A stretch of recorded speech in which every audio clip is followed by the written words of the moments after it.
Under a tyranny, legal activity is made illegal, and the criminals legalize their criminal activity. Tyranny is just government by criminals, by gangs. Now, this article is key at Infowars.com, and nobody's really pointing this out. The White House has weighed in and says, good job detaining Senator Paul.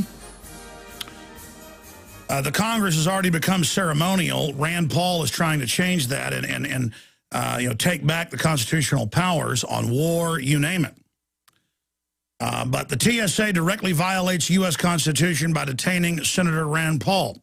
See, why does the UN have diplomatic immunity? Well, out of our common law, that's how they claim that power, that they're voting. And so if people detain them or people persecute them, that could stop them from carrying out their office. And that because their work is so important, there's always criminal intrigues to try to set them up if they're not going along with what a different part of the establishment wants. But to boil it down very simply, in the Constitution, during the House or Senate being open for business, you cannot arrest or detain a senator or representative. I'm going to read this. A lot of people don't know about this, but this is diplomatic immunity, basically. Now, as soon as that is over, then it can be looked at. But I'm going to read to you from the Constitution. Now, again, you've got these pot-bellied nobodies. They got legislation in Congress where they quit calling themselves officers. They're not officers. They're not trained. They're not bonded. They've had a background check. You know about them robbing bags, all of it. We're going to our guest here in a moment. TSA directly violates U.S. Constitution by detaining Senator Rand Paul and preventing Kentucky Senator Rand Paul from flying to Washington, and he is going to miss some votes this morning. The TSA directly violated the law as written in the U.S. Constitution, but what did Bush call it, a GD piece of paper? The Constitution specifically protects federal lawmakers from being detained while en route to Washington, D.C. Article 1, Section 6 states, the senators and representatives shall in all cases, you hear that?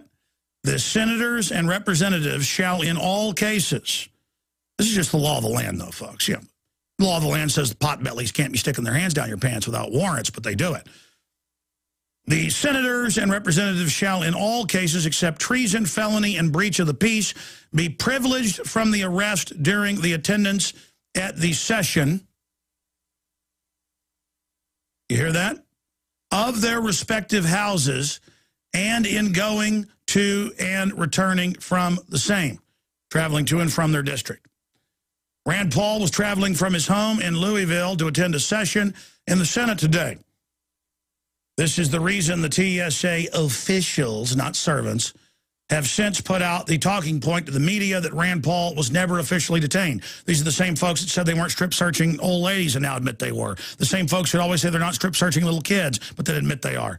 Despite the fact that the senator himself confirmed that he was told to sit in a cubicle and wait without any indication of whom and when he would be allowed to leave. The Senate is back in session at 2 p.m. and votes are scheduled for 4:30. Senator Paul was allowed to board a second flight after a second screening by a TSA agents.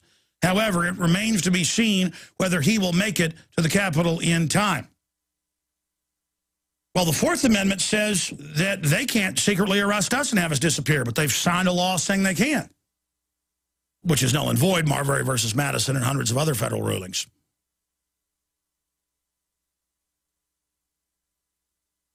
In all crimes, we're entitled to a jury, but you disappear. Do you get one with the IRS? Do you get one with CPS? They've created fake courts for the IRS, fake courts for the CPS. It's all fraud, stinking criminals. They're the criminals. You're like, oh, so what, do they violate the Constitution? Look at all the tyranny that comes along with it.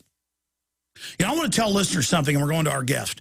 This is life and death. This is hardcore. This is real. What have you done today to fight for liberty? What have you done today to wake somebody up? We're on over 100 AM and FM stations across the United States. If you're listening to a local AM or FM, stop your car at the red light. Tell people to tune in right now. Put flyers up all over your neighborhood. Well, I mean, people need to hear this. Tell your friends and neighbors about Infowars.com. Get Fall the Republic. Make copies of the DVD. Put it on local access TV. I mean, we've got the most hardcore info. We need you to help us reach more people. I'm not risking my life and getting in these tyrants' faces because I'm playing games here. I'm going 110% straight on into them. And I need your support. We're all in this together. We have got to get a buzz going. There's already a huge buzz for liberty. We've got to up it and then redouble it and redouble it again. You should be doing banner hangs every day on the way to work. Wild horses shouldn't be able to drag you away going and getting a white canvas and spray painting Infowars.com on it or whatever site you think's important. Or start your own stinking site and mirror our site or other. I don't care. Fight, fight, fight. Wake people up because everybody else is angry too. The vast majority of people are awake. They feel like they're alone. We got to create such a buzz for Ron Paul, everything else. Get aggressive now.